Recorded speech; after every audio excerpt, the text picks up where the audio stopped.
Hey there everyone, this is my review of the Schlage electronic door lock. I replaced my lock with this to make it easier for me to get in and out the house. It has a keypad in it that lights up. As you can see, it lights up so you can have a combination. So you can have not have to use a key to get into your house. Now let me show you what the other side of this lock looks like. Okay, this is the other side. You can have a regular lever on there where you can manually open and lock the door. You can replace the battery on this lock on the top of the black area on top. You just pull it off and you can replace the battery.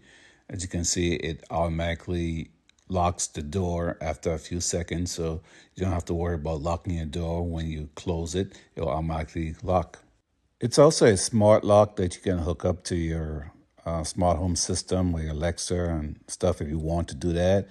I don't really do that. I just like to have it automatically lock and use a keypad with it. It's a good lock when you need to allow access to your home and you don't want to give somebody a key. You could give them a combination and change later if you need to or want to. So it's a good lock and it works.